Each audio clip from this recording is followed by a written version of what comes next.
નમસ્તે વિદ્યાર્થી મિત્રો, ગુડ મોર્નિંગ. આપણે લાસ્ટ પાંચમું ચેપ્ટર કરતા હતા ને એની અંદર આપણે છેલ્લે થિયરી ભણ્યા હતા કે થિયરીની અંદર ઘણા બધા એમસીક્યુ નીકળી શકે. બરોબર વિદ્યાર્થી મિત્રો?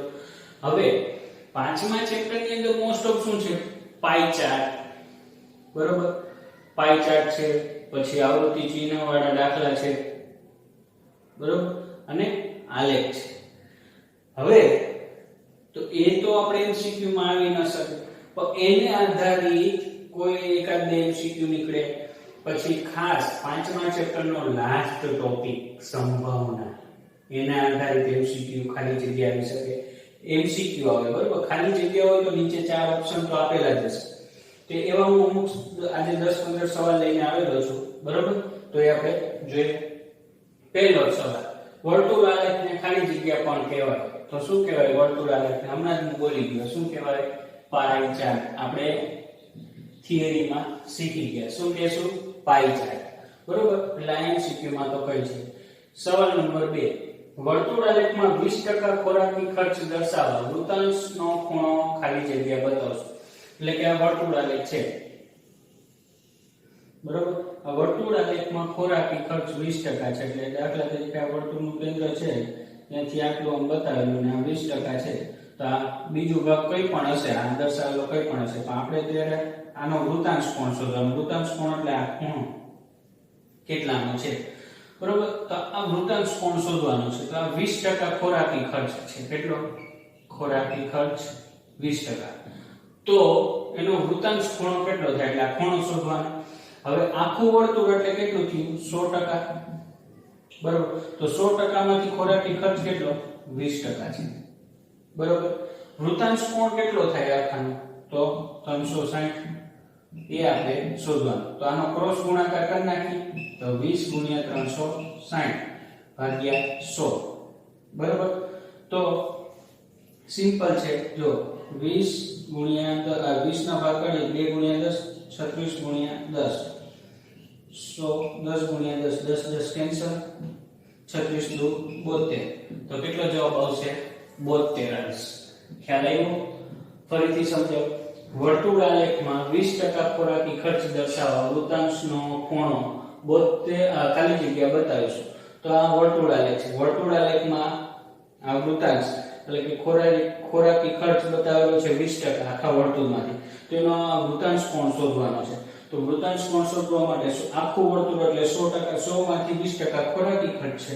તો આખું વર્તુળનો અંશમાં કેટલું થાય? 360, બરોબર. તો 360 માંથી કેટલું? બરોબર.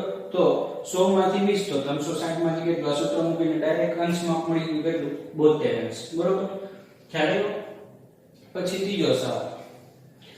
તો ત્રીજા સવાલની અંદર એવું છે કે પ્રમાણમાં આલેખ છે, એમાં 1 સેન્ટીમીટર બરાબર કેટલા આપ્યા? 5 કિગ્રા. એટલે 5 કિલોગ્રામ છે. 1 સેન્ટીમીટર પર 5 કિલોગ્રામ. તો 32.5 કિગ્રા વજન દર્શાવતા સ્તંભની ઊંચાઈ કેટલી? એટલે આ આલેખ હોય તો આલેખમાં 1 સેમી બરાબર 5 કિગ્રા છે. એટલે એક ખાનું હોય, એક ખાના બરાબર 5 કિલોગ્રામ છે. તો આપણને અહીંયા 32.5 સુધીનો તો આ સ્તંભની ઊંચાઈ શોધવાની. તો શું કરવાનું? 32.5 છે ને એના પ્રમાણમાં 1 સેન્ટીમીટર બરાબર કેટલા? 5. તો ભાગ્યા 5 કરવાનું, બરોબર. 5 ભાગ્યા કરશો તો તમે જોઈ શકો. જો અહીંયા 32 કિગ્રા. આને ઊંધું કરી નાખ્યું કે 5 કિગ્રા બરાબર 1 સેમી. આપણે સેન્ટીમીટર જોઈએ તો આને ઊંધું કરી નાખ્યું. 5 કિગ્રા બરાબર 1 સેન્ટીમીટર. તો 32.5 કિગ્રા બરાબર કેટલા સેમી? હાલ કે નહીં આવું સૂત્ર બની શકે? ઈઝી, એકદમ શોર્ટમાં. તો 32.5 ગુણ્યા 1 છેદમાં 5 ભાગાકાર થાય, બરોબર. એટલે તમે જોઈ શકો. તો 32.5 ને પોઈન્ટ અત્યારે એમ નંબર એટલે 5 વડે ભાગીએ તો 6 × 5 = 30, બરોબર. 2 નીચે 5 6 5 × 5 = 25. હવે જો 5 માં કોઈ દશાંશ ચિહ્ન નથી પણ 32.5 માં છે એટલે એક દસ જવાબમાં એક દશાંશ ચિહ્ન આવશે. એટલે કેટલો જવાબ આવે? 6.5 છે. ફરીથી સમજાવ. અહીં આપણને એવું કીધું કે 1 સેમી બરાબર 5 કિગ્રા છે. તો 32.5 કિગ્રા બરાબર કેટલું? તો સિમ્પલ આમાં કરી નાખવાનું કે 5 કિગ્રા બરાબર 1 સેમી. તો 32.5 કિગ્રા બરાબર કેટલું? ક્રોસ ગુણાકાર કરી નાખો તો સેન્ટીમીટરમાં જવાબ આવે કેટલો આવ્યો 6.5. હવે સમતોલ પાસા ઉપર અંક 3 આવે તેની સંભાવના કેટલી? સમતોલ પાસા ઉપર એક સમતોલ પાસો છે, અંક 3 આવે તો પાસા ઉપર ટોટલ અંક કેટલા હોય? 1 2 3 4 5 ને 6. એટલે પાસા ઉપર ટોટલ શક્ય પરિણામ કેટલા? તો 6. બરોબર. એમાંથી આપણે કયો અંક લેવાનો? 3. તો પાસામાં 3 અંક કેટલી વખત આવે? એક જ વખત. બરોબર. તો શક્ય પરિણામમાંથી એક જ વખત આવશે તો 1/6 જવાબ આવે.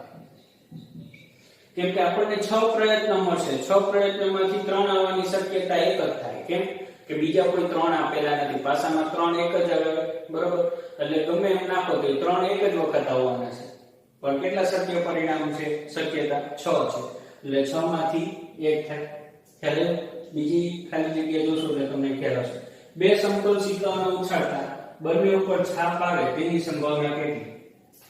તો એ જોઈએ. જો બંને સિક્કાને એકસાથે ઉછાળીએ તો બંને એક વખત છાપ આવે અથવા છાપ અથવા કાટ અથવા છાપ અથવા બંને કાટ. બરોબર.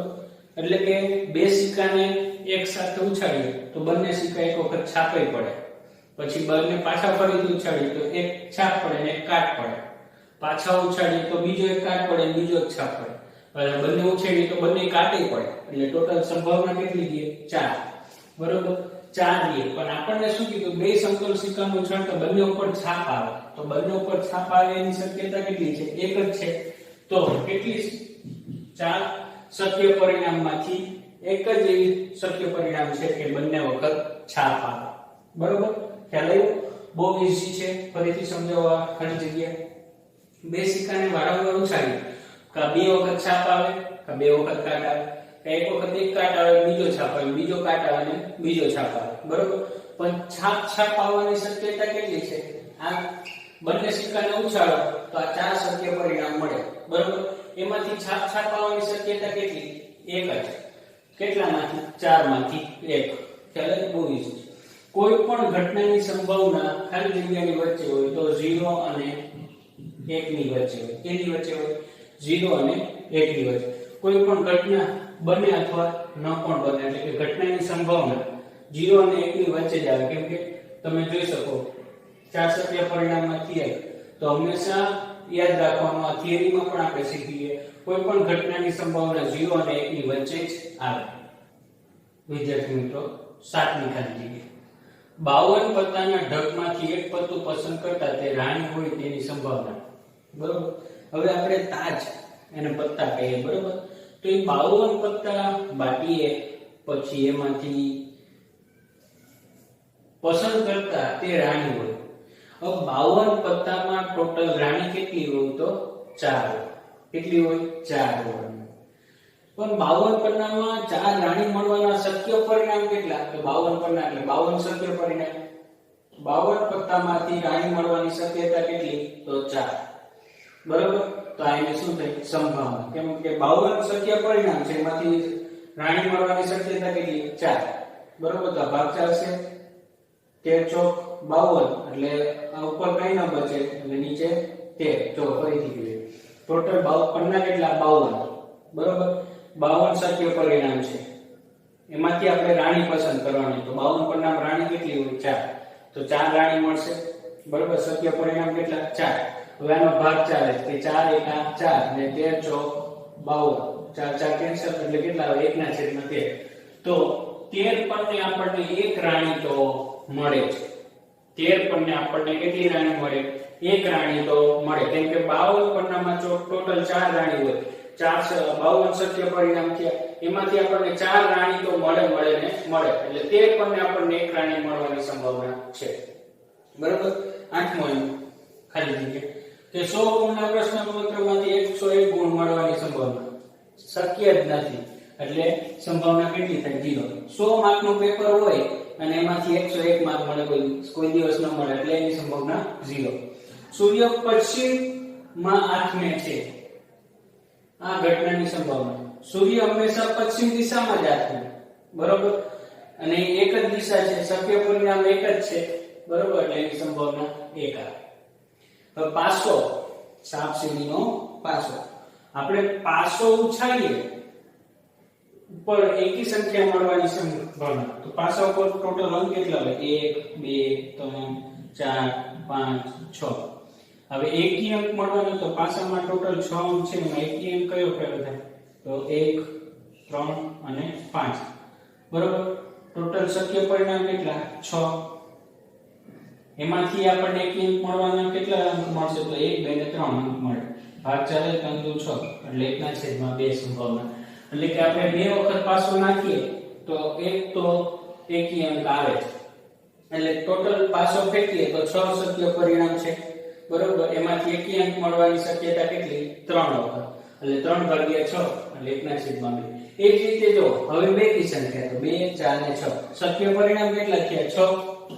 એમાંથી બેકી અંક કેટલા છે? 3. તો 6 માંથી 3 વખત તો બેકી અંક આવે છે, એટલે 3 દુ 6. કેટલા શક્ય પરિણામ મળે? 1/2. આવા એમસીક્યુ પૂછાય છે. બીજી એક વાત વિદ્યાર્થી મિત્રો, આપણી 8 તારીખથી પરીક્ષા શરૂ થાય છે, બરોબર.